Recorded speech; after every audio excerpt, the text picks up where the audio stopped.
김민정 씨 되시죠? 남편분 성함이 박준호 씨 맞으시죠? 빗소리가 창문을 때리는 오후였다. 눅진한 공기가 집안을 가득 채웠고 나는 창밖으로 멍하니 흐릿한 풍경을 바라보고 있었다. 며칠째 계속되는 장매 세상은 온통 회색빛으로 물든 것 같았다. 그때 낡은 전화기가 울렸다. 낯선 번호였다. 늘 그렇듯 보험사나 광고 전화겠거니 하고 무시하려다가 왠지 모르게 손이 먼저 수화기를 들었다. 네, 김민정입니다. 내 목소리는 힘없이 흩어졌다. 아, 김민정 씨 되시죠? 남편분 성함이 박준호 씨 맞으시죠? 남자의 목소리는 낮고 차분했다. 하지만 나는 그 목소리에서 알 수 없는 긴장감을 느꼈다. 준호 씨, 죽은 지 벌써 5년이 된 내 남편의 이름이 낯선 이의 입에서 불리자 가슴이 철렁 내려앉았다. 네, 그런데 누구세요? 준호 씨는 이미 5년 전에 세상을 떠났습니다. 내 말에 남자는 잠시 침묵했다. 그 짧은 침묵이 내게는 영원처럼 느껴졌다. 빗소리가 더욱 거세게 들려왔다. 아, 그렇군요. 죄송합니다. 제가 너무 늦었나 봅니다. 늦었다니? 무엇이 늦었다는 말일까? 남자의 말은 더 이상 이어지지 않았지만 내 마음속에는 이미 폭풍이 일고 있었다. 늦었다는 그의 말은 마치 준호 씨가 남긴 무언가를 내가 이제야 발견했다는 뜻처럼 들렸다. 혹시 누구신지 말씀해 주실 수 있나요? 준호 씨와 어떤 관계였습니까? 내가 다급하게 물었다. 하지만 남자는 내 질문을 회피했다. 저에 대해서는 아실 필요 없습니다. 다만 한 가지만 여쭤볼게요. 박준호 씨가 혹시 부인께 남긴 편지가 있으신가요? 나는 고개를 갸웃거렸다. 준호 씨는 내게 편지를 남긴 적이 없다. 죽기 전날 밤. 그저 내 손을 잡고 고마워. 미안해 라는 두 마디만 남겼을 뿐이었다. 나는 그 말이 우리 결혼 생활 전체를 아우르는 진심이었다고 믿어 의심치 않았다. 아니요. 그런 건 없어요. 도대체 무슨 말씀을 하시는 겁니까? 내 목소리는 불안으로 떨렸다. 낯선 남자의 정체. 그리고 그가 말하는 편지. 모든 것이 혼란스러웠다. 알겠습니다. 그럼 혹시 조만간 어떤 물건을 받게 되시면 거기에 제 연락처가 적혀 있을 겁니다. 꼭 연락 주십시오.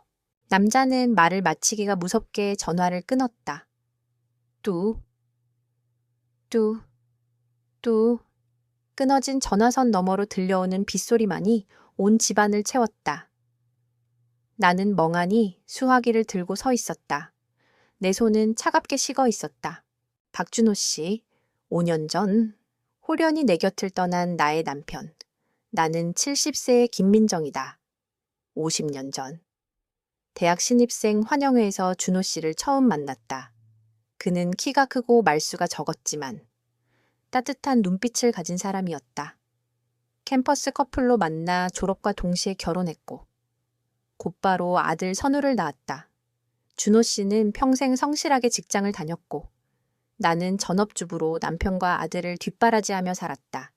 우리 가족에게는 그 흔한 큰 싸움 한 번 없었다. 평범하고 조용했지만 나는 우리가 행복한 삶을 살았다고 믿었다. 그러나 남편이 세상을 떠난 후 내 삶은 한없이 쓸쓸해졌다. 하루 종일 거울을 보면 쭈글쭈글해진 얼굴과 희끗희끗한 머리카락을 마주할 뿐이었다. 나는 이제 더 이상 준호 씨의 아내도 선우의 젊은 엄마도 아니었다.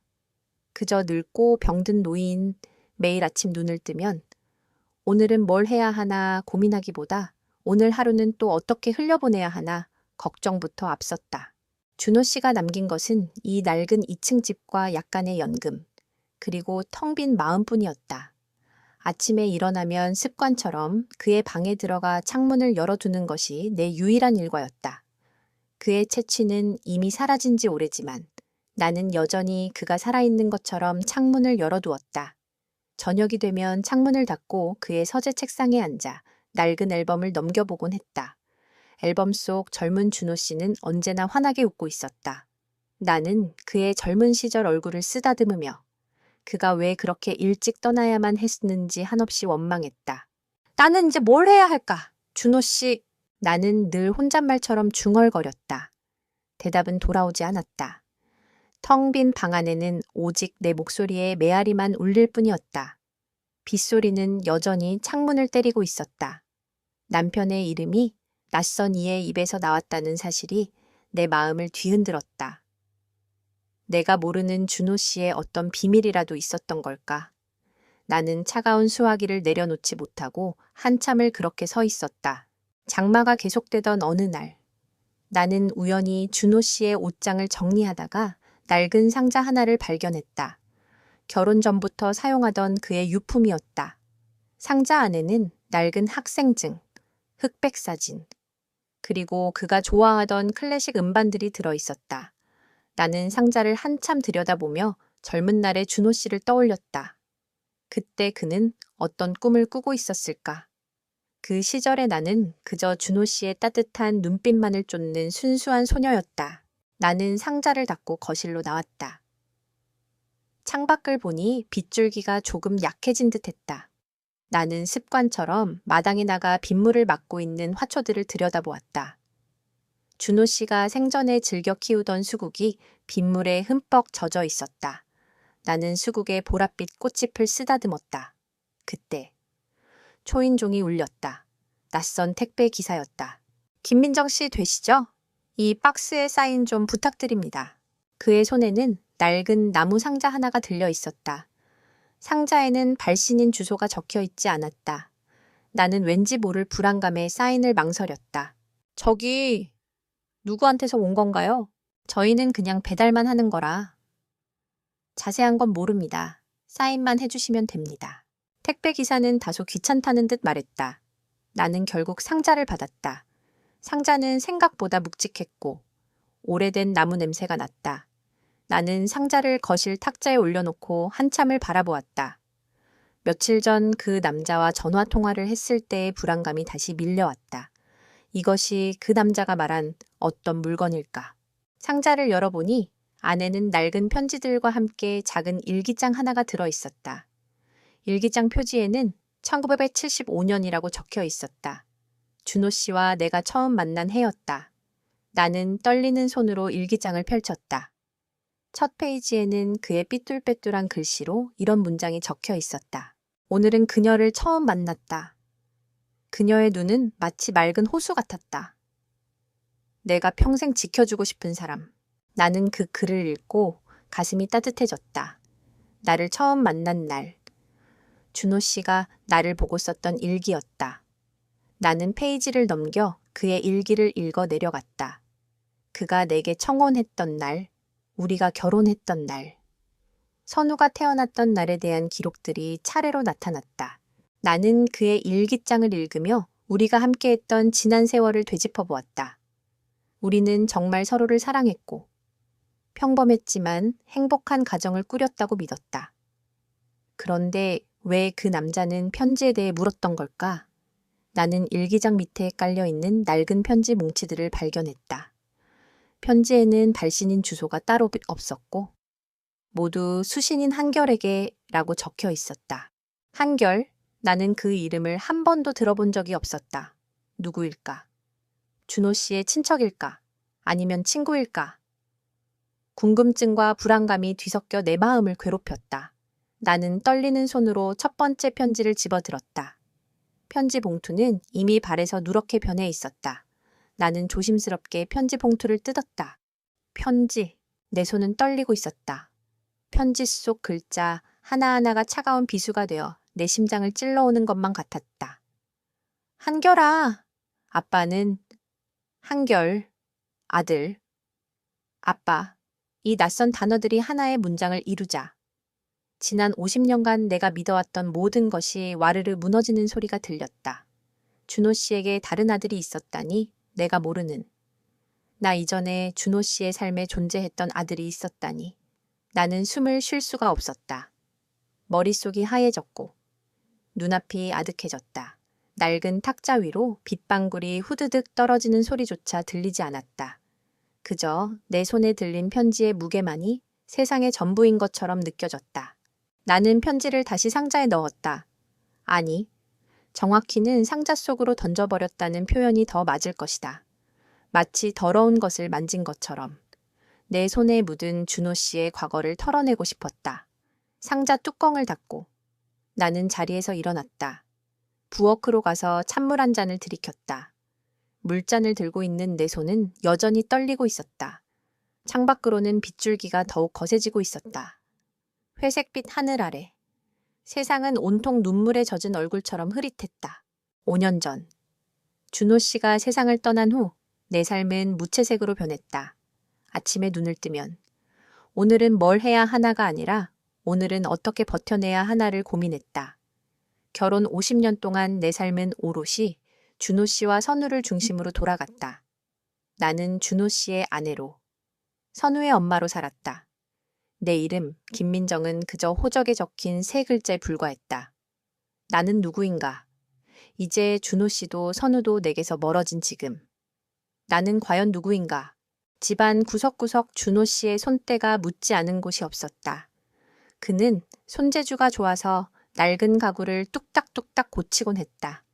거실에 흔들의자, 부엌에 낡은 수납장, 그리고 내가 아끼는 작은 화초들이 놓여있는 정원까지 모두 그의 손길이 닿은 곳이었다. 나는 매일 아침 일어나 그 흔들의자에 앉아 창밖을 내다보는 것으로 하루를 시작했다. 흔들의자는 삐걱거리는 소리를 냈지만 그 소리가 준호 씨가 옆에 있는 것처럼 느껴져 나는 그 소리가 좋았다. 아침 식사는 늘 간단했다. 빵 한 조각과 우유 한 잔. 식사를 마친 후에는 준호 씨가 직접 만들었던 작은 텃밭으로 향했다. 그가 심어놓은 상추와 깨잎이 빗물에 젖어 싱그럽게 자라고 있었다. 나는 잡초를 뽑고 시든 잎을 정리하며 시간을 보냈다. 텃밭을 가꾸는 동안은 아무 생각도 할 수 없었다. 그저 흙 냄새와 풀잎 냄새에 집중할 뿐이었다. 이것이 나에게 남은 유일한 평온이었다. 오후가 되면 나는 동네 도서관으로 향했다. 준호 씨는 책을 좋아했다. 그래서 나는 그가 읽던 책들을 정리하며 시간을 보냈다. 그의 서재에는 내가 읽어보지도 않은 고전 문학 작품들이 가득했다. 나는 무작정 그의 책들을 손에 잡히는 대로 읽기 시작했다. 책을 읽는 동안은 잠시나마 그의 곁에 있는 것 같은 착각에 빠질 수 있었다. 하지만 책을 덮고 나면 다시 현실의 차가운 공기가 나를 덮쳤다. 가장 외로운 시간은 저녁이었다. 해가 지고 어둠이 깔리면 집안은 온통 고요해졌다. 나는 텔레비전을 켰지만 화면에서 들려오는 소음은 오히려 내 외로움을 더욱 부각시킬 뿐이었다. 텔레비전을 끄고 나는 다시 준호 씨의 서재로 향했다. 서재 책상에 앉아 낡은 앨범을 넘겨보는 것이 내 유일한 위안이었다. 앨범 속에 우리는 젊고 행복했다. 준호 씨는 언제나 환하게 웃고 있었고 나는 그의 옆에서 수줍게 미소 짓고 있었다. 그 시절에 우리는 아무런 비밀도 거짓도 없었다고 나는 믿었다. 그러나 방금 그 상자 속에서 발견한 편지는 내 모든 믿음을 산산조각 냈다. 준호 씨의 따뜻했던 눈빛 뒤에 내가 알지 못하는 또 다른 삶이 있었다는 것을 나는 그의 앨범을 덮었다. 이제 더 이상 앨범 속의 그를 마주할 용기가 없었다. 모든 것이 거짓말처럼 느껴졌다. 내가 사랑했던 그 사람은 과연 누구였을까? 내가 알았던 준호 씨는 내가 만들어낸 허상에 불과했던 걸까? 나는 한숨을 내쉬며 창밖을 내다보았다. 빗줄기는 여전히 끊이지 않고 내리고 있었다. 빗소리는 마치 내 마음속의 울음소리처럼 들렸다. 그때 전화기가 다시 울렸다. 이번에는 발신자 번호가 떴다. 아들 선우였다. 엄마, 잘 지내시죠? 저녁은 드셨어요? 선우는 언제나 다정한 목소리로 내게 안부를 물었다. 나는 억지로 밝은 목소리를 내며 대답했다. 응? 그럼 걱정 마. 나는 잘 지내고 있어. 선우 너희는? 네. 저희도 잘 지내고 있어요. 지연 씨가 옆에서 안부 전해달라고 하네요. 엄마, 요즘 어디 아픈 데는 없으시죠? 혹시 병원 갈 일 있으면 꼭 말씀하세요. 선우와 통화할 때마다 나는 마음속으로 미안함을 느꼈다. 나는 선우에게 내 외로움과 고통을 말할 수 없었다. 선우는 이미 바쁜 직장 생활과 육아로 힘든 시간을 보내고 있었다. 그런 아들에게 내 짐을 지워주고 싶지 않았다. 나는 그저 괜찮은 척, 혼자서도 잘 지내는 척 연기해야만 했다. 괜찮아. 엄마는 튼튼해. 걱정 마. 너희나 잘 지내. 나는 그렇게 말했지만 내 마음속은 비를 맞은 텃밭처럼 축축하게 젖어 있었다. 선우는 잠시 침묵하더니 조심스럽게 말을 꺼냈다. 엄마, 이번 주말에 지현 씨랑 애들 데리고 한번 들를게요. 같이 저녁 먹어요. 나는 선우의 제안에 잠시 망설였다. 지금 내 마음속의 혼란을 선우에게 보여주고 싶지 않았다. 하지만 선우의 진심 어린 걱정에 나는 결국 고개를 끄덕였다. 그래, 알았어. 조심히 와. 통화를 끊자 다시 정적이 찾아왔다. 나는 낡은 소파에 몸을 기댔다. 50년 동안 나는 준호 씨와 선우를 위해 살았다. 그들의 행복이 곧 내 행복이라고 믿었다. 하지만 지금 내게 남은 것은 무엇일까? 그들이 남겨준 이 낡은 집과 텅 빈 마음뿐이었다. 나는 다시 한번 탁자 위에 놓인 나무 상자를 바라보았다. 낡은 상자는 마치 나를 비웃는 것 같았다. 50년 동안 쌓아 올린 내 삶의 모든 것이 이 작은 상자 안에 담긴 비밀 하나로 무너져 내리고 있었다. 내 삶의 모든 것이 준호 씨를 중심으로 돌아갔는데 정작 준호 씨의 삶에는 내가 모르는 또 다른 중요한 사람이 있었다는 사실. 나는 그 충격을 감당할 수 없었다. 나는 자리에서 일어나 습관처럼 빗소리를 들으며 창밖을 내다보았다. 빗줄기는 여전히 끊이지 않았다. 빗물에 젖은거리는 어둡고 쓸쓸했다. 마치 내 마음속의 풍경처럼 나는 이제 더 이상 준호 씨의 아내로도 선우의 엄마로도 존재하지 않았다.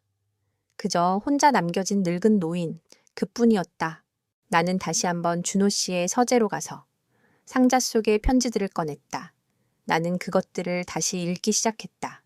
이번에는 감정에 휩쓸리지 않고 차분히 모든 것을 이해하려 노력했다. 편지에는 준호 씨가 한결이라는 아들을 얼마나 그리워했었는지, 그를 만날 수 없는 현실에 얼마나 괴로워했는지가 절절하게 담겨 있었다. 그리고 그가 왜 나에게 이 사실을 말할 수 없었는지에 대한 미안함도 함께 담겨 있었다. 나는 편지를 읽으며 준호 씨의 고통을 조금이나마 이해할 수 있었다. 그가 얼마나 많은 날들을 혼자서 힘들어했을까. 그리고 내가 그의 곁에서 아무것도 모르는 채 행복하게 웃고 있었을 때 그는 얼마나 외로웠을까. 나는 준호 씨에 대한 원망보다 알 수 없는 슬픔과 공허함에 휩싸였다. 빗줄기가 조금 잦아든 오후였다. 선우와의 통화를 마치고 낡은 소파에 몸을 기댔다.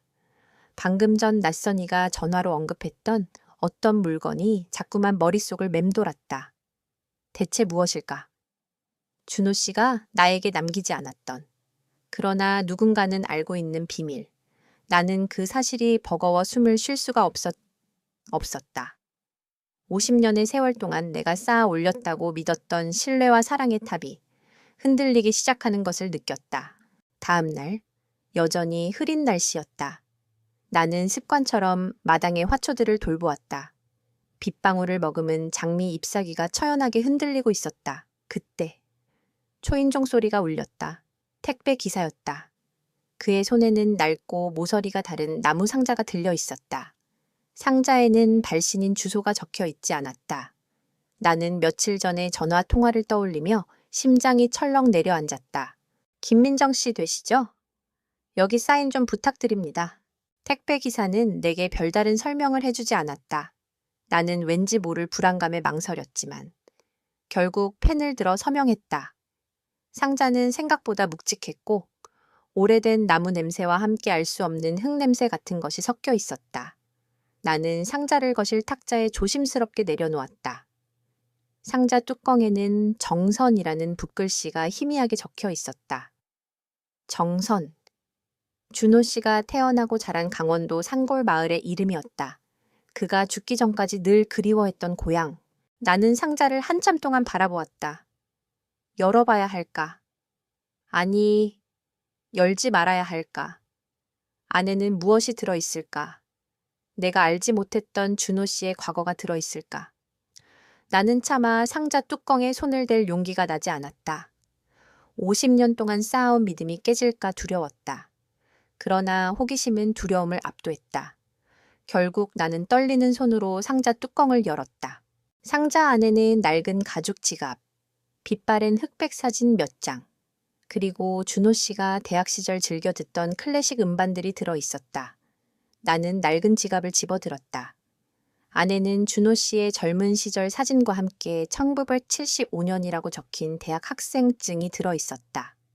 45년 전, 그와 내가 처음 만났을 때의 시간으로 돌아간 것만 같았다. 흑백 사진 속 준호 씨는 앳된 얼굴로 환하게 웃고 있었다. 내 마음은 잠시나마 따뜻해졌다. 하지만 상자 바닥에 무언가 걸리는 느낌이 들었다. 나는 상자 안의 물건들을 모두 꺼냈다. 그리고 손으로 상자 안쪽을 더듬었다. 상자 바닥 한쪽에 손가락이 들어갈 만한 틈이 있었다. 나는 그 틈을 힘껏 눌렀다. 그러자 상자 바닥이 덜컹하고 들렸다. 그 안에는 또 다른 작은 공간이 숨겨져 있었다. 준호 씨가 내게도 말해주지 않았던 오직 그만이 아는 비밀 공간. 나는 조심스럽게 그 공간 안을 들여다보았다. 그곳에는 낡은 일기장 하나와 여러 개의 편지 뭉치가 놓여 있었다. 일기장 표지에는 1975라는 글씨가 희미하게 적혀 있었다. 준호 씨와 내가 처음 만난 그 해의 일기장이었다. 나는 먼저 일기장을 집어들었다. 떨리는 손으로 첫 페이지를 펼쳤다. 그의 삐뚤빼뚤한 글씨로 이런 문장이 적혀 있었다. 1975년 3월 15일, 오늘은 그녀를 처음 만났다. 그녀는 맑은 호수 같았다. 그녀의 미소를 보는 것만으로도 나는 행복했다. 나는 그 글을 읽고 가슴이 따뜻해졌다. 준호 씨가 나를 처음 만난 날에 대한 기록이었다. 나는 페이지를 넘겨 그의 일기를 읽어 내려갔다. 그가 나에게 청혼했던 날, 우리가 결혼했던 날에 대한 기록들이 차례로 나타났다. 나는 그의 일기장을 읽으며 우리가 함께했던 지난 세월을 되짚어 보았다. 우리는 서로를 사랑했고 평범하지만 행복한 가정을 꾸렸다고 믿었다. 이 일기장에는 그 모든 행복한 순간들이 고스란히 담겨 있었다. 그러나 행복은 잠시였다. 일기장 밑에 깔려있는 낡은 편지 뭉치들이 눈에 들어왔다. 편지에는 발신인 주소가 따로 없었고 모두 수신인 한결에게라고 적혀 있었다. 한결? 나는 그 이름을 한 번도 들어본 적이 없었다. 누구일까? 준호 씨의 친척일까? 아니면 친구일까? 궁금증과 불안감이 뒤섞여 내 마음을 괴롭혔다. 나는 떨리는 손으로 첫 번째 편지를 집어들었다. 편지 봉투는 이미 발에서 누렇게 변해 있었다. 나는 조심스럽게 편지 봉투를 뜯었다. 편지 안에는 준호 씨의 필체로 쓴 글이 가득했다. 항열아, 잘 지내고 있니? 아빠는 요즘도 네 생각에 밤잠을 설친단다. 내 엄마와 헤어진 지 벌써 10년이 흘렀구나. 널 만나러 갈 수 없는 이 현실이 너무나 아프고 괴롭다. 미안하다. 정말 미안하다. 언젠가 네가 이 편지를 읽게 된다면 부디 아빠를 원망하지 말고. 나는 더 이상 편지를 읽을 수 없었다. 편지는 내 손에서 힘없이 떨어져 나갔다. 빗줄기는 다시 거세졌고 세상은 온통 눈물에 젖은 얼굴처럼 흐릿했다. 한결, 아빠. 나는 그 단어들을 마주하고서야 내가 얼마나 큰 거짓말 속에서 살아왔는지 깨달았다. 지난 50년간의 내 삶이 이 낡은 상자 안에 담긴 비밀 하나로 인해 송두리째 흔들리고 있었다. 나는 편지들을 탁자 위에 흩뿌려 놓고 한참을 멍하니 앉아 있었다. 온몸의 힘이 쭉 빠져나가는 기분이었다. 세상이 빙글빙글 돌고 빗소리는 멀리서 들려오는 기계음처럼 기이하게 느껴졌다. 한결, 아빠. 그 두 단어가 내 머릿속을 맴돌며 나를 끝없이 흔들었다. 준호 씨에게 다른 삶이 있었다는 것을, 내가 모르는 아들이 있었다는 것을 어떻게 받아들여야 할까? 나는 떨리는 손으로 다시 편지들을 집어들었다. 이제는 눈물을 흘릴 기력조차 없었다. 그저 무감각해진 마음으로 활자 하나하나를 따라가며 그의 고백을 듣는 수밖에 없었다. 항열아, 네가 이 편지를 읽을 즈음이면 아빠는 내 곁에 없을지도 모르겠구나. 널 버리고 떠난 비겁한 아빠를 용서해 줄 수 있겠니? 아빠가 너와 네 엄마를 얼마나 사랑했는지. 그리고 그 사랑을 가슴에 묻고 살아야 하는 현실이 얼마나 고통스러웠는지. 편지는 모두 이런 내용이었다. 미안함과 그리움, 그리고 후회로 점철된 그의 마음이 활자 하나하나에 절절하게 묻어 있었다. 나는 편지 속에서 준호 씨의 젊은 시절을 만났다. 정선에서 나고 자란 가난한 청년. 준호 씨는 서울로 상경의 대학에 다녔다. 그곳에서 그는 한 여인을 만났다. 그녀는 따뜻한 미소를 가진 사람이었다. 두 사람은 서로 사랑했고 함께 미래를 꿈꿨다. 그러나 준호 씨의 집안은 가난했고 그의 부모님은 그가 좋은 집안의 딸과 결혼해 집안을 일으키기를 바랐다. 그리고 예기치 않은 불행이 닥쳤다. 그의 아버지가 갑작스럽게 돌아가신 것이다. 가난한 집안의 장남이었던 준호 씨는 가장의 무게를 짊어져야 했다. 그는 사랑하는 여인과 결혼할 수 없었다. 그녀는 준호 씨를 떠나지 않았지만 준호 씨는 그녀를 놓아주어야 한다고 생각했다. 자신이 그녀와 함께하면 그녀의 미래까지 망칠 것이라고 생각했다. 그들의 사랑은 그렇게 끝이 났고 그는 나를 만났다. 나는 그의 일기장을 다시 펼쳤다. 1975년 3월 15일, 오늘은 그녀를 처음 만났다. 그녀는 맑은 호수 같았다. 내가 읽었던 그 따뜻한 문장 바로 다음 페이지에는 잉크가 번진 채로 이런 글이 적혀 있었다. 1975년 3월 16일, 그녀에게서 떠나야 한다. 나는 이미 다른 사람의 남편이 될 수 없는 몸이다. 나에게는 한결이가 있다. 그녀를 만나고 난 후, 내 마음은 더욱 복잡해졌다. 미안하다. 정말 미안하다. 나는 숨을 쉴 수가 없었다. 준호 씨가 나를 처음 만났을 때, 그는 이미 다른 여인과의 사이에 아이가 있었다는 사실. 그는 그 모든 것을 가슴에 묻은 채 내게 청혼하고 결혼했던 것이다. 나는 그의 사랑이 순수하고 진실했다고 믿었다. 그러나 그에게는 이미 다른 삶이 있었다. 그는 그 삶을 가슴에 묻고 내 옆에서 행복한 척 연기했던 것이다. 나는 앨범을 꺼내 젊은 시절의 준호 씨를 찾아보았다. 사진 속에 그는 환하게 웃고 있었다. 그러나 이제 나는 그의 웃음 뒤에 숨겨진 슬픔과 고통을 볼 수 있었다. 그의 눈빛은 늘 따뜻했지만 그 따뜻함 뒤에는 깊은 외로움이 숨겨져 있었다는 것을 이제야 깨달았다. 그는 평생을 죄책감과 싸우며 살았던 것이다. 내가 그의 곁에서 아무것도 모른 채 행복하게 웃고 있었을 때 그는 얼마나 외로웠을까? 나는 그를 원망해야 할까? 나는 혼란스러웠다. 그가 내게 거짓말을 했다는 사실에 분노해야 할까? 아니면 그가 평생 짊어져야 했던 그 무거운 짐을 이해해야 할까? 나는 답을 찾을 수 없었다. 그저 가슴 한쪽이 뻥 뚫린 것처럼 허전했다. 지난 50년간의 내 삶이 모두 거짓말이었던 것처럼 느껴졌다. 내가 준호 씨의 아내로 살았던 그 모든 순간들이 한편의 연극이었던 것처럼 느껴졌다. 나는 배우였고 그는 감독이었으며 우리는 모두 각자의 역할에 충실했을 뿐이었다. 나는 자리에서 일어나 부엌으로 갔다. 창밖은 여전히 비가 내리고 있었다. 빗물에 젖은 거리는 어둡고 쓸쓸했다. 마치 내 마음속의 풍경처럼 나는 텅 빈 집안을 둘러보았다. 이 집의 모든 것이 준호 씨의 손길이 닿은 곳이었다. 그러나 이제 나는 이 모든 것들이 낯설게 느껴졌다. 이 집은 더 이상 내가 알던 집이 아니었다. 이 집은 준호 씨의 비밀을 간직한 낯선 공간이었다. 나는 다시 상자 속으로 눈을 돌렸다. 편지들 옆에 놓여있던 낡은 사진 한 장이 눈에 들어왔다.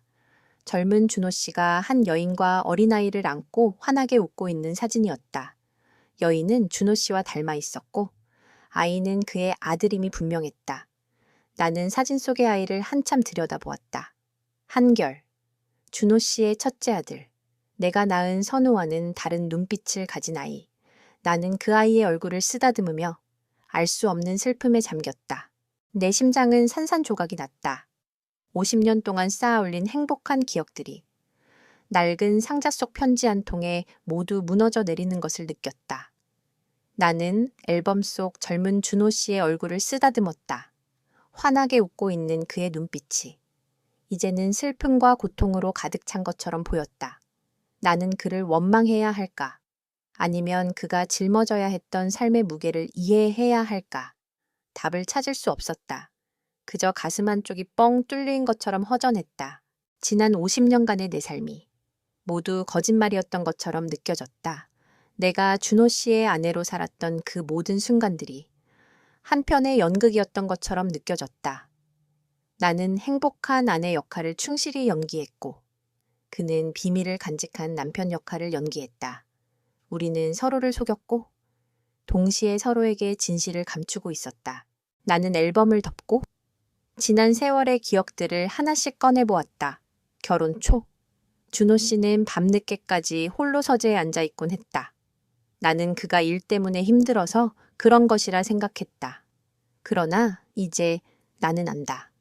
그가 서재에 앉아 밤늦도록 고뇌했던 것은 일이 아니라 한결이라는 아들과 그의 어머니를 그리워했기 때문이라는 것을.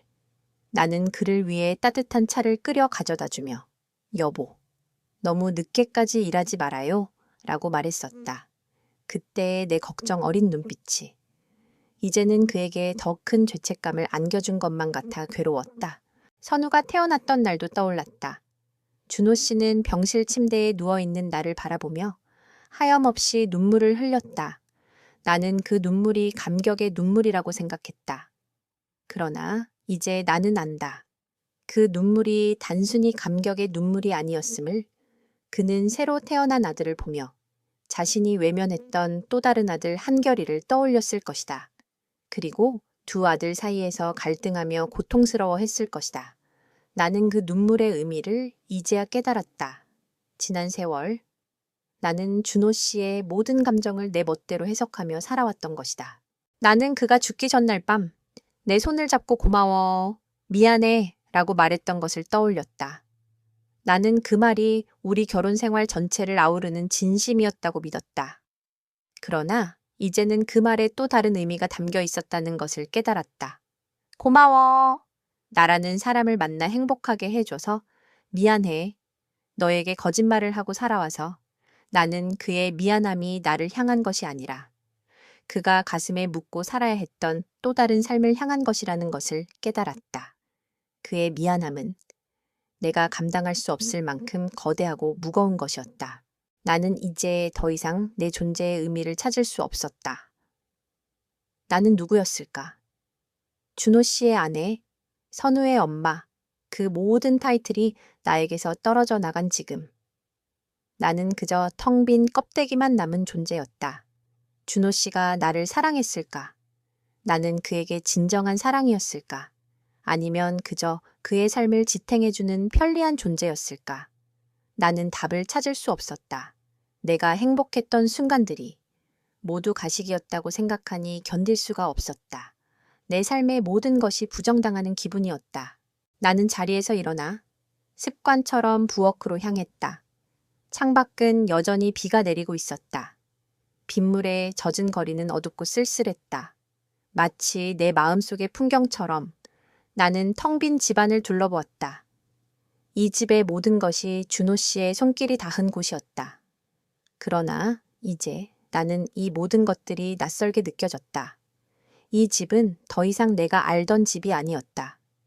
이 집은 준호 씨의 비밀을 간직한 낯선 공간이었다. 나는 다시 상자 속으로 눈을 돌렸다. 편지들 옆에 놓여있던 낡은 사진 한 장이 눈에 들어왔다. 젊은 준호 씨가 한 여인과 어린아이를 안고 환하게 웃고 있는 사진이었다. 여인은 준호 씨와 닮아 있었고 아이는 그의 아들임이 분명했다. 나는 사진 속의 아이를 한참 들여다보았다. 한결, 준호 씨의 첫째 아들, 내가 낳은 선우와는 다른 눈빛을 가진 아이. 나는 그 아이의 얼굴을 쓰다듬으며 알 수 없는 슬픔에 잠겼다. 그 순간 나는 내가 평생 짊어져야 할 짐을 깨달았다. 준호 씨의 비밀, 그리고 내가 알지 못했던 그의 또 다른 삶. 이 모든 것을 혼자 감당해야 한다는 사실이 나를 짓눌렀다. 나는 이제 더 이상 과거에 갇혀 있을 수 없었다. 그러나 앞으로 나아갈 용기 또한 없었다. 나는 과거와 현재의 경계선에 서서 갈 길을 잃은 미아처럼 방황하고 있었다. 상자를 덮은 나는 멍하니 앉아 있었다. 머릿속이 하얘졌고 눈앞이 아득해졌다. 지난 50년간의 내 삶이 한순간에 부정당하는 기분이었다. 그때 현관문이 열리는 소리가 들렸다. 아들 선우와 며느리 지현, 그리고 손녀 은지였다. 엄마, 저희 왔어요. 선우의 목소리는 활기찼다. 그의 손에는 커다란 장바구니가 들려 있었고 은지는 나에게 달려와 와락 안겼다. 은지의 따뜻한 천이 나를 감싸자 나는 잠시나마 이 혼란스러운 현실을 잊을 수 있었다. 할머니, 보고 싶었어요. 은지의 맑은 눈을 바라보자 나는 억지로 미소를 지었다. 지연은 장바구니를 내려놓으며 인사를 건넸다. 어머님, 안녕하세요. 요즘 날씨가 많이 궂은데 괜찮으세요? 응. 그럼. 괜찮아. 너희는 어땠니? 오는 길에 비 많이 왔지? 나는 아무 일도 없었던 것처럼 그저 평소처럼 행동했다. 며느리와 손녀 앞에서 내 불안과 혼란을 드러낼 수는 없었다. 지연은 거실에 놓인 상자를 보고 의아한 표정을 지었다. 어머님, 이 상자는 뭐예요? 택배라도 받으셨어요?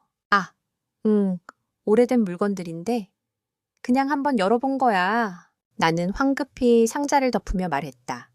지연은 더 이상 묻지 않았다. 나는 안도의 한숨을 내쉬었다.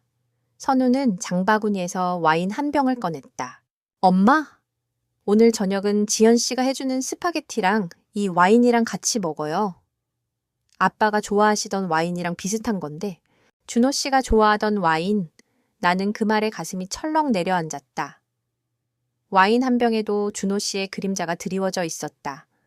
나는 억지로 미소를 지으며 고개를 끄덕였다. 그래. 좋지. 저녁 식사 준비는 내가 도울게. 아니에요. 어머님. 저희가 다 할게요. 어머님은 그냥 은지랑 놀고 계세요. 지연은 다정하게 말했지만 나는 그녀의 눈빛에서 왠지 모를 어색함을 느꼈다. 지연은 언제나 친절했지만 그녀와 나는 늘 일정한 거리를 유지했다. 마치 유리벽으로 나뉜 것처럼 나는 그녀에게 내 삶의 깊은 부분을 보여줄 수 없었고 그녀 또한 나에게 그러했다. 저녁 식사 준비가 한창일 때 선우는 와인을 마시겠다며 지하실로 내려갔다. 우리 집 지하실은 준호 씨가 직접 만들었던 작은 와인 저장고였다. 선우는 그곳에서 와인을 꺼내오겠다며 신이 나서 내려갔다. 나는 그의 뒷모습을 보며 마음속으로 기도했다. 제발 아무 일도 없기를. 그러나 나의 기도는 소용없었다. 잠시 후 지하실에서 선우의 고함 소리가 들려왔다. 엄마, 이게 다 뭐예요? 나는 놀라 지하실로 뛰어내려갔다. 선우는 불그락푸르락한 얼굴로 상자 안에 든 편지들과 사진들을 손에 들고 있었다. 지연과 은지도 놀라서 지하실 문 앞에 서 있었다. 선우야, 그게... 나는 말을 잇지 못했다. 선우는 내 말을 자르며 분노의 찬 목소리로 외쳤다. 이게 뭐냐고요? 아빠한테 다른 아들이 있었다니 이 편지들, 이 사진들은 다 뭐냐고요? 선우의 목소리는 지하실을 울리고 내 심장을 꿰뚫었다. 그의 분노는 아버지를 향한 슬픔이나 배신감이 아니었다. 그것은 당혹감과 수치심, 그리고 이 모든 것이 자신에게 가져올지도 모르는 혼란에 대한 두려움이었다. 엄마, 이게 알려지면 어떻게 될지 아세요? 아버지의 명예는 어떻게 되고 우리 집안은 어떻게 되는 건데요? 평생을 존경하며 살아온 아버지한테 이런 비밀이 있었다니? 선우의 말에 나는 가슴이 찢어지는 것 같았다. 선우는 아버지의 죽음을 진심으로 슬퍼했지만 그의 슬픔은 늘 아버지의 사회적 명예와 연결되어 있었다. 그에게 아버지는 한 가정의 가장이기 이전에 훌륭한 공직자였다. 이제 선우는 그 훌륭한 아버지의 이미지가 한순간에 무너질 위기에 처한 것을 두려워하고 있었다. 선우야, 네 아빠는? 엄마, 제발 그만하세요. 아빠가 왜 그랬는지 이제 와서 알려고 하지도 마시고요. 이 상자에 든 것들 전부 다 불태워버려요. 아무도 모르게. 그냥 잊어버리자고요. 아빠는 이미 돌아가셨잖아요. 선우의 말에 나는 그제야 정신이 들었다. 내가 50년 동안 쌓아 올린 가족의 행복이 아들 선우에게는 그저 껍데기뿐인 허상에 불과했다는 것을 그는 나의 고통을 이해하지 못했다. 아니, 이해하려 하지 않았다. 그에게 중요한 것은 아버지의 명예와 자신의 평온한 삶뿐이었다. 안 돼. 선우야, 이건 네 아빠의 삶이야. 이걸 함부로 불태울 수는 없어. 나는 떨리는 목소리로 겨우 말했다. 선우는 내 말에 더욱 격분했다. 엄마, 왜 이러세요? 이제 와서 뭘 어떻게 하겠다는 건데요, 그 사람. 한결이 그 사람을 찾아서 아빠의 또 다른 아들이라고 온 세상에 떠벌릴 건가요? 아니면 유산이라도 나눠주려고요. 그의 말은 비수처럼 날아와 내 심장에 박혔다. 나는 충격에 아무 말도 할 수 없었다. 선우는 나의 슬픔이나 상처에 공감하기보다 현실적인 문제에만 초점을 맞추고 있었다. 나는 선우를 낳고 기르며 평생을 바쳤는데 이제 와서 나는 그에게 그저 현실적인 문제를 일으키는 늙은 엄마일 뿐이었다. 지현이 조심스럽게 선우의 팔을 잡았다. 여보, 진정해요. 어머님께 왜 그러세요? 당신은 아무것도 몰라. 당신까지 왜 이래? 선우는 지현에게까지 화를 냈다. 지현은 놀라 뒤로 물러섰다. 나는 선우의 분노에 찬 얼굴을 바라보며 우리가 얼마나 멀리 떨어져 있는지를 깨달았다. 우리는 한 가족이었지만 서로 다른 세상을 살고 있었다. 결국 선우는 상자를 다시 덮고 내게 말했다. 엄마, 당분간 혼자 계세요. 저희는 먼저 가볼게요. 그는 지현과 은지를 데리고 황급히 집을 나섰다. 현관문이 닫히는 소리가 마치 내 마음속에 문이 닫히는 소리처럼 들렸다. 나는 텅 빈 거실에 혼자 남았다. 창밖은 여전히 비가 내리고 있었다. 빗물에 젖은 거리는 어둡고 쓸쓸했다. 마치 내 마음속의 풍경처럼 나는 이제 더 이상 준호 씨의 아내도 선우의 엄마도 아니었다. 그저 혼자 남겨진 늙은 노인 그뿐이었다. 선우와 지연이 떠난 후 집안에는 다시 정적이 흘렀다. 나는 텅 빈 거실에 혼자 남겨졌다. 창밖은 여전히 비가 내리고 있었고 빗소리만이 내 귓가를 맴돌았다. 선우의 분노에 찬 얼굴과 그의 비정한 말들이 자꾸만 머릿속을 맴돌았다. 나는 그에게 내 고통을 이해해달라고 말할 수 없었다. 아니, 그가 이해할 수 있을 것이라고 기대조차 하지 않았다. 선우에게 중요한 것은 자신의 평온한 삶과 아버지의 명예뿐이었다. 내가 50년 동안 쌓아 올렸다고 믿었던 가족의 행복이 한순간에 무너져 내리는 것을 보며 나는 절망했다. 나는 다시 탁자 위에 놓인 상자를 바라보았다. 상자 안에는 준호 씨의 비밀, 그리고 내가 알지 못했던 또 다른 삶이 담겨 있었다. 선우는 이 모든 것을 불태워버리고 잊으라고 했다. 그러나 나는 그럴 수 없었다. 이 편지들은 단순한 종이 조각이 아니었다. 이것들은 준호 씨가 평생을 가슴에 품고 살았던 아픔과 고통의 증거였다. 이것들을 불태우는 것은 준호 씨의 고통을 2번 죽이는 것이나 다름없었다. 그리고 그것은 내 삶의 일부까지 부정하는 행위였다. 나는 자리에서 일어났다. 더 이상 이대로 주저앉아 있을 수만은 없었다. 선우는 나를 이해하지 못했지만 나는 나 스스로를 위해서라도 이 모든 것을 해결해야만 했다. 나는 준호 씨의 비밀을 파헤치고 한결이라는 그의 아들을 만나야만 했다. 그가 어떤 사람인지, 준호 씨가 왜 그를 떠나보낼 수밖에 없었는지 모든 것을 내 눈으로 확인하고 싶었다. 그것만이 내가 50년 동안의 거짓말에서 벗어나 나 자신을 찾을 수 있는 유일한 길이라고 생각했다. 나는 먼저 준호 씨의 서재로 가서 낡은 일기장을 다시 펼쳤다. 일기장에는 한결이와 그의 어머니에 대한 기록들이 빼곡하게 적혀 있었다. 준호 씨가 그들을 얼마나 사랑했는지, 그리고 그들을 떠나보내야 했던 현실이 얼마나 고통스러웠는지에 대한 절절한 기록들. 나는 그 글들을 읽으며 준호 씨의 아픔을 조금이나마 이해할 수 있었다. 그리고 일기장 맨 뒤에는 작은 종이 쪽지가 한 장 끼워져 있었다. 그곳에는 한결이의 이름과 함께 그가 살고 있는 작은 마을의 주소가 적혀 있었다. 강원도 정성군 화암면 박한결. 나는 종이 쪽지를 손에 쥐고 한참을 망설였다. 내가 이곳으로 찾아가서 대체 무슨 말을 해야 할까?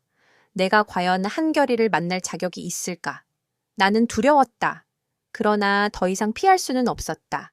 나는 이 모든 것을 시작한 사람으로서 이 모든 것을 끝낼 책임이 있었다.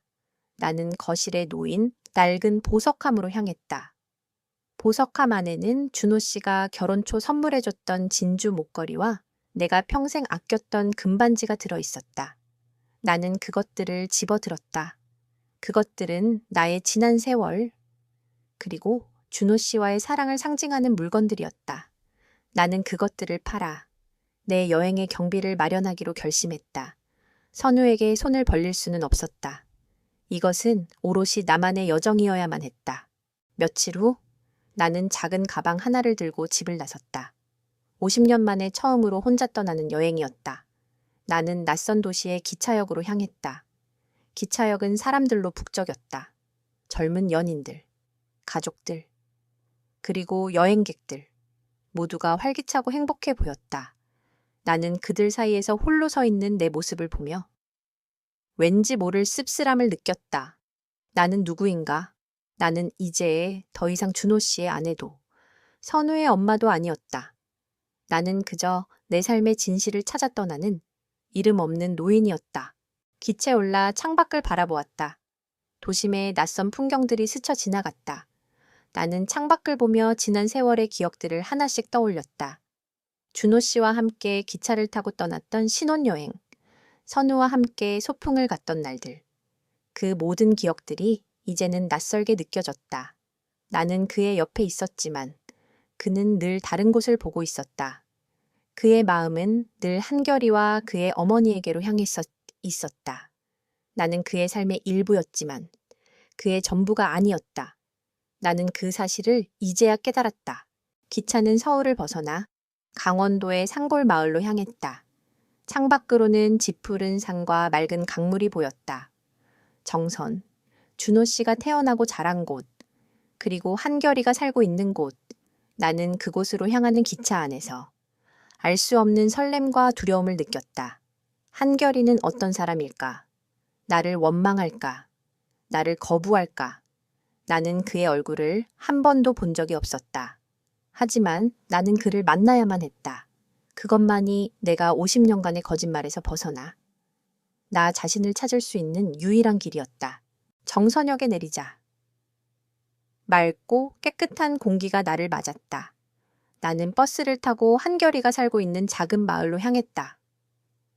버스 창밖으로는 한 폭의 수채화 같은 풍경이 펼쳐졌다. 나는 그 풍경을 보며 준호 씨가 왜 그렇게 이 고향을 그리워했는지 조금이나마 이해할 수 있었다. 그에게는 이 아름다운 풍경 속에 그가 사랑했던 여인과 아들이 있었다. 그는 평생을 이 그리움을 가슴에 품고 살아왔던 것이다. 버스는 작은 마을에 나를 내려주었다. 마을은 고요하고 평화로웠다. 나는 준호 씨가 남긴 주소를 찾아 천천히 걸었다. 주소는 작은 공방이었다. 공방 앞에는 낡은 나무 간판이 걸려 있었다. 박목수 공방. 나는 간판을 한참을 바라보았다. 박목수. 한결이가 목수일을 한다는 것을 알게 된 나는 왠지 모를 안도감과 함께 깊은 슬픔을 느꼈다. 준호 씨는 목공일을 좋아했다. 그가 아들에게 자신의 재능을 물려주었을지도 모른다는 생각에 나는 가슴이 먹먹해졌다. 나는 낡은 공방 문 앞에 서서 떨리는 손으로 문을 두드렸다. 나는 떨리는 손으로 공방 문을 두드렸다. 낡은 나무 문은 삐걱거리는 소리를 내며 흔들렸다. 내 심장은 불안과 두려움으로 미친 듯이 뛰고 있었다. 문 안에서는 아무런 대답이 없었다. 나는 다시 한번 문을 두드리려다 멈칫했다. 과연 내가 이곳에 찾아올 자격이 있을까? 내가 준호 씨의 또 다른 삶을 파헤쳐서 얻는 것이 무엇일까? 모든 것을 포기하고 돌아가고 싶다는 생각이 굴뚝 같았다. 그러나 나는 다시 용기를 냈다. 이제 와서 물러설 수는 없었다. 나는 다시 한번 힘을 주어 문을 두드렸다. 누구세요? 낮고 굵은 남자의 목소리가 들려왔다. 문이 천천히 가 열리고 한 남자가 모습을 드러냈다. 그는 50대 초반 정도로 보였고 굳은 살이 박힌 거친 손을 가지고 있었다. 작업복 차림의 턱에는 며칠 기르지 않은 수염이 거뭇하게 나 있었다. 그의 눈빛은 왠지 모르게 경계심으로 가득 차 있었다. 그러나 나는 그 눈빛 속에서 죽은 남편 준호 씨의 모습을 보았다. 그의 얼굴은 준호 씨의 젊은 시절과 놀랄 만큼 닮아 있었다. 나는 가슴이 먹먹해져 아무 말도 할 수 없었다. 누구신데요? 그가 다시 한번 물었다. 나는 겨우 목소리를 짜냈다. 제가 김민정입니다. 박준호 씨의 아내입니다. 내 말에 남자의 표정은 순식간에 차갑게 변했다. 그의 눈빛은 얼음처럼 차가워졌고 입술은 굳게 닫혔다. 그를 보자마자 나는 그가 바로 한결이라는 것을 직감했다. 박준호 씨의 아내람, 저한테 무슨 일로 찾아오셨습니까? 그의 목소리에는 차가운 저기가 서려 있었다. 나는 그 저기의 상처를 받았지만 고개를 끄덕이며 말했다. 박한결 씨 맞으시죠? 제가 준호 씨에게서 받은 편지들을 읽었습니다. 그리고 당신을 만나러 왔습니다. 편지요? 그래서요? 아버지의 또 다른 아들이라고 온 세상에 떠벌릴 건가요? 아니면 혹시 유산이라도 받으러 온 건가요? 한결의 목소리는 분노로 떨리고 있었다. 그는 내가 이곳에 온 이유가 순수한 것이 아니라고 생각하고 있었다. 나는 그의 오해에 가슴이 아팠다. 그러나 나는 그에게 화를 낼 수 없었다. 그가 평생 짊어져야 했던 고통의 무게를 조금이나마 짐작할 수 있었기 때문이다. 아니요, 그런 것이 아닙니다. 저는 그저 당신을 만나고 싶었습니다. 당신이 어떤 사람인지, 그리고 준호 씨가 왜 당신을 떠나보낼 수밖에 없었는지, 그 모든 것을 이해하고 싶어서요. 나는 진심을 다해 말했다. 그러나 한결은 내 말을 믿지 않는 듯했다. 이해라. 50년 동안 한 번도 찾아오지 않다가 이제 와서 뭘 이해하겠다는 겁니까? 아버지는 저를 버리고 떠났고 저는 평생을 아버지 없는 아들로 살았습니다. 이제 와서 당신이 저를 찾아와서 무슨 말을 한들 뭐가 달라지겠습니까? 그의 말은 비수처럼 날아와 내 심장에 박혔다. 나는 그가 나를 원망하고 있다는 것을 알았다.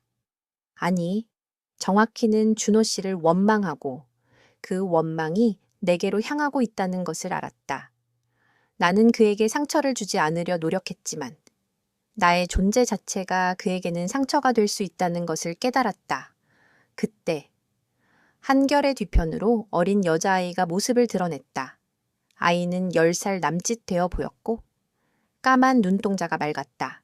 아빠, 누구야? 아이는 호기심 가득한 눈으로 나를 바라보았다. 나는 아이의 얼굴을 보고 숨을 멈췄다. 아이는 내 손녀 은지와 똑 닮아 있었다.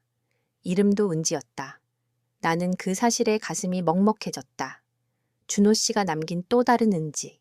은지야, 방으로 들어가. 아빠 손님이야.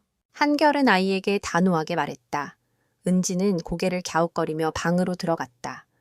은지가 사라지자 한결은 다시 차가운 눈빛으로 나를 바라보았다. 보셨죠? 저에게는 소중한 딸이 있습니다. 저는 이제 과거를 묻고 살고 싶습니다. 당신이 이곳에 찾아와서 제 삶을 망치지 않았으면 좋겠습니다. 그의 말은 더 이상 나를 향한 것이 아니었다. 그것은 그의 딸 은지를 향한, 그리고 그들 가족의 평온한 삶을 지키기 위한 절규였다. 나는 그 절규를 듣고 내가 얼마나 이기적인 행동을 했는지 깨달았다. 나는 그저 나의 상처를 치유하기 위해 이곳으로 찾아왔지만 나는 그 과정에서 한결이에게 또 다른 상처를 주고 있었던 것이다. 나는 고개를 숙였다. 더 이상 그에게 할 말이 없었다. 나는 그저 미안하다는 말밖에는 할 수 없었다. 죄송합니다. 나의 사과에 한결은 아무런 대답도 하지 않았다. 그는 그저 나를 차가운 눈빛으로 바라볼 뿐이었다. 낡은 공방문은 삐걱거리는 소리를 내며 다시 닫혔다. 나는 텅 빈 골목에 혼자 남았다. 강원도의 맑은 공기는 더 이상 맑게 느껴지지 않았다. 차갑고 비릿한 죽은 강물의 냄새가 나는 것 같았다. 나는 이제야 알았다. 이 모든 고통의 시작과 끝이 나 혼자만의 것이 아니라는 것을. 공방문이 닫히고 나는 텅 빈 골목에 혼자 남았다. 맑은 하늘 아래. 세상은 평온해 보였지만 내 마음은 폭풍우가 몰아치고 있었다. 나는 그 자리에 한참을 서 있었다. 그가 문을 열고 나와서 나를 받아주기를 바라는 마음과 이 모든 것을 포기하고 돌아가고 싶은 마음이 뒤섞여 나를 괴롭혔다. 그러나 나는 돌아갈 수 없었다. 나는 이 모든 것을 시작한 사람으로서 이 모든 것을 끝낼 책임이 있었다. 나는 공방 맞은편의 낡은 나무 의자에 앉았다. 거친 나무의 감촉이 차갑게 느껴졌다. 나는 공방 문을 바라보았다. 문 안에서는 작은 망치 소리가 규칙적으로 들려왔다. 한결이 목공일을 하고 있는 것 같았다. 그 소리가 마치 준호 씨가 살아있는 것처럼 느껴져 나는 알 수 없는 슬픔에 잠겼다.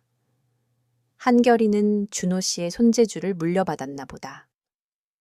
나는 그 사실에 가슴이 먹먹해져 눈물을 훔쳤다. 얼마나 시간이 흘렀을까.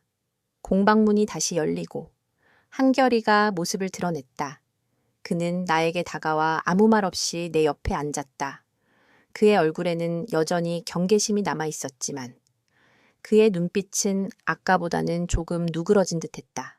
그는 한참을 침묵하다가 낮은 목소리로 말했다. 왜 돌아가지 않으셨습니까? 나는 그의 물음에 아무런 대답도 할 수 없었다. 그저 눈물만 흘릴 뿐이었다. 한결은 나의 눈물을 보고 잠시 망설이더니 조심스럽게 말을 이었다. 죄송합니다. 아까는 제가 너무 흥분했었나 봅니다. 당신을 보자마자 제가 평생을 미워했던 아버지의 모습이 보여서요. 한결의 사과에 나는 고개를 저었다. 아니에요. 제가 더 죄송합니다. 제가 당신에게 함부로 찾아온 것이 잘못입니다. 당신의 고통을 제가 감히 짐작하지 못했습니다. 우리는 다시 침묵에 잠겼다. 그러나 그 침묵은 아까의 침묵과는 달랐다. 적의와 경계심 대신 알 수 없는 슬픔과 공감의 감정이 흐르고 있었다. 나는 가방에서 준호 씨의 일기장과 편지들을 꺼냈다. 한결은 그것들을 보고 놀란 눈으로 나를 바라보았다. 이것들이 무엇입니까? 준호 씨가 제게 남긴 것입니다. 그리고 당신에게 남긴 것입니다. 나는 떨리는 손으로 그에게 일기장과 편지들을 건넸다. 한결은 망설이다가 그것들을 받았다. 그의 손은 굳은 살이 박혀 거칠었지만 그의 눈빛은 흔들리고 있었다. 그는 낡은 편지 봉투에 쓰인 수신인 한결에게라는 글씨를 보며 눈물을 훔쳤다. 아버지가 정말 저에게 편지를 남기셨군요. 그의 목소리는 떨리고 있었다. 그는 편지들을 읽기 시작했다. 나는 그의 옆에 앉아 그의 어깨를 감싸주었다. 그는 내 어깨에 기대어 소리 없이 울었다. 나는 그가 평생을 짊어져야 했던 고통의 무게를 조금이나마 짐작할 수 있었다. 그가 흘리는 눈물은 준호 씨에 대한 원망과 그리움, 그리고 그동안 쌓였던 모든 슬픔의 응어리였다. 한참을 울고 난 후 한결은 편지들을 내려놓고 내게 말했다. 어머니, 제가 제 어머니의 일기장을 보여드리겠습니다. 그는 공방 안으로 들어가 낡은 가죽 일기장 하나를 가지고 나왔다. 일기장 표지에는 사랑하는 준회계라는 글씨가 적혀 있었다. 나는 그 글씨를 보고 가슴이 먹먹해졌다. 준호 씨가 사랑했던 여인, 한결이의 어머니, 나는 그분의 삶을 조금이나마 엿볼 수 있었다. 일기장에는 준호 씨와 함께했던 행복했던 순간들과 그와 헤어져야 했던 고통스러운 순간들이 담겨 있었다. 그리고 그녀가 혼자서 한결이를 낳고 기르며 얼마나 힘들었는지에 대한 기록들이 빼곡하게 적혀 있었다. 그녀는 준호 씨를 원망하지 않았다. 그저 그를 사랑했고 그가 행복하기를 바랐다. 나는 그녀의 일기장을 읽으며 알 수 없는 슬픔에 잠겼다. 그녀는 준호 씨를 사랑했고 준호 씨 또한 그녀를 사랑했다. 그러나 그들의 사랑은 현실의 벽에 부딪혀 산산조각 났다. 준호 씨는 그녀를 떠나보내고 평생을 고통 속에서 살았고 그녀 또한 혼자서 한결이를 키우며 외롭게 살았다. 그리고 나는 그 모든 것을 모른 채 준호 씨의 옆에서 행복한 척 연기하며 살아왔던 것이다. 나는 한결과 함께 낡은 나무 의자에 앉아 40년의 침묵이 낳은 두 사람의 이야기를 들었다. 한결은 준호 씨를 원망했고 나는 준호 씨의 거짓말에 배신감을 느꼈다. 그러나 이제 우리는 안다. 우리 모두가 준호 씨의 거짓말에 의해 상처받은 피해자라는 것을. 그는 우리를 속였지만 동시에 우리를 사랑했다. 그는 자신의 선택으로 인해 우리 모두에게 상처를 주었지만 동시에 우리 모두를 지키고 싶어 했다. 우리는 더 이상 서로를 원망하지 않았다. 그저 서로의 아픔을 공유하며 말없이 눈물만 흘릴 뿐이었다. 낡은 상자 안에 담겨 있던 비밀은 더 이상 우리를 갈라놓는 벽이 아니었다. 그것은 우리를 연결해주는 끈이었다. 우리는 40년의 침묵 끝에 서로를 마주하고 서로의 아픔을 이해하고 서로를 용서할 수 있었다. 우리는 이제 더 이상 남이 아니었다. 우리는 준호 씨의 비밀로 연결된 새로운 가족이었다. 나는 한결이가 건네준 따뜻한 차를 마시며 그의 어머니에 대한 이야기를 들었다. 그녀는 준호 씨를 떠나보낸 후에도 준호 씨를 원망하지 않았다. 그저 혼자서 한결이를 낳아 기르며 준호 씨가 행복하기를 바랐다. 그녀의 일기장에는 그런 마음이 고스란히 담겨 있었다. 나는 그분의 삶을 조금이나마 이해할 수 있었고 그녀의 삶의 무게를 조금이나마 덜어줄 수 있었다. 나는 며칠 동안 정선에 머물렀다. 한결이와 은지의 소박한 일상을 지켜보며 나는 지난 세월의 아픔을 조금씩 치유해 나갔다. 한결이는 처음에 차가운 태도를 거두고 나를 어머니처럼 대했다. 은지는 나를 할머니라고 부르며 따랐다. 우리는 함께 밥을 먹고 이야기를 나누며 서로에게 조금씩 스며들었다. 나는 그곳에서 내가 잃어버렸던 삶의 조각들을 하나씩 찾아가는 기분이었다. 며칠 후 나는 선우에게 전화를 걸었다. 선우야, 엄마야. 내 목소리는 떨렸지만 더 이상 불안하지 않았다. 엄마, 괜찮으세요? 어디 아프신 데는 없으시고요. 선우의 목소리는 걱정으로 가득 차 있었다. 나는 선우에게 내가 정선에 와 있다는 것을, 그리고 한결이라는 아들을 만났다는 것을 차분하게 이야기했다. 선우는 처음에는 충격을 받은 듯 침묵했다. 그러나 그는 더 이상 화를 내지 않았다. 며칠 동안 그는 나와의 싸움을 되짚어 보았을 것이다. 그리고 그는 자신의 행동이 이기적이었음을 조금이나마 깨달았을 것이다. 엄마, 제가 잘못했어요. 제가 엄마 마음도 모르고. 선우의 진심 어린 사과에 나는 눈물을 흘렸다. 나는 그의 사과를 받아주었다. 그리고 나는 선우에게 한결이를 만나보라고 권했다. 선우야, 한결이는 네 아빠의 아들이야. 너에게는 동생이 생긴 것이나 마찬가지야. 선우는 잠시 망설였다. 그러나 그는 결국 나의 제안을 받아들였다. 알았어요. 엄마, 제가 그쪽으로 갈게요. 지연 씨랑 은지 데리고 같이 갈게요. 선우의 말에 나는 안도와 함께 새로운 희망을 느꼈다. 이제 우리는 한 가족이 될 수 있을 것이다. 비록 준호 씨가 남긴 비밀로 인해 맺어진 인연이었지만 우리는 그 비밀을 뛰어넘어 서로에게 다가갈 수 있을 것이다. 선우와 지현, 그리고 은지가 정선에 도착했다. 나는 그들을 한결이의 공방으로 안내했다. 선우와 한결이는 서로를 어색하게 바라보았다. 두 사람은 겉모습은 달랐지만 왠지 모르게 비슷한 분위기를 풍기고 있었다.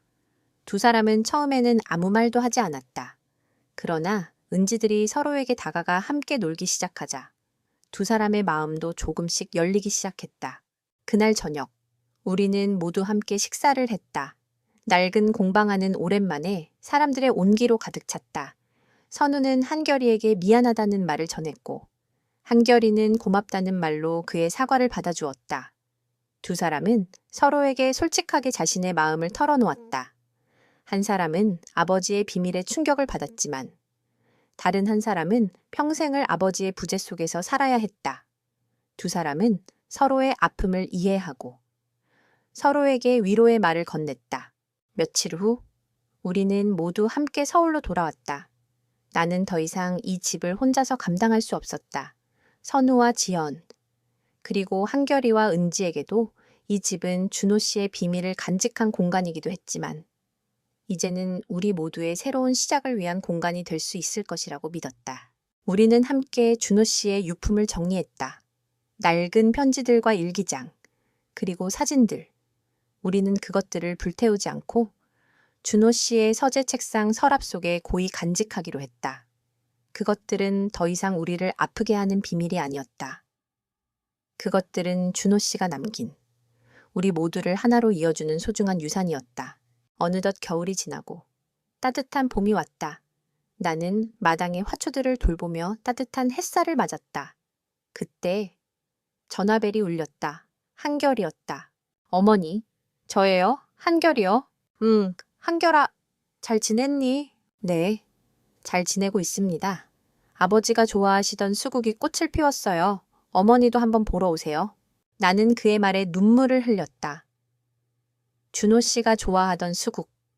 그가 평생을 그리워했던 고향의 꽃, 이제 그 꽃이 한결이라는 이름으로 내게로 돌아왔다. 나는 준호 씨의 거짓말을 완전히 용서하지는 못했지만 그의 삶을 이해할 수 있었다. 그는 우리 모두를 사랑했고 동시에 우리 모두에게 상처를 주었다. 그러나 그의 거짓말은 결국 우리를 하나로 만들었다. 나는 전화를 끊고 거실에 놓인 낡은 흔들의자에 앉았다. 흔들의자는 삐걱거리는 소리를 냈다. 그러나 그 소리는 더 이상 외롭게 들리지 않았다. 옆에는 선우와 지현이, 그리고 한결이와 은지가 있었다. 비록 준호 씨는 내 곁에 없었지만 나는 이제 더 이상 혼자가 아니었다. 나는 내 삶의 새로운 시작을 맞이하고 있었다. 그리고 나는 이 모든 것이 준호 씨가 나에게 남긴 마지막 선물이라는 것을 깨달았다. 나는 따뜻한 햇살을 맞으며 창밖을 내다보았다. 빗줄기는 그쳤고 세상은 온통 싱그러운 초록빛으로 물들어 있었다. 나는 처음으로 누군가 옆에 없어도 괜찮다고 느꼈다. 내 삶은 여전히 복잡하고 아픔의 흔적들이 남아 있었지만 나는 이제 더 이상 두렵지 않았다. 나는 나 자신으로서, 온전한 나로서 새로운 삶을 시작할 수 있을 것 같았다.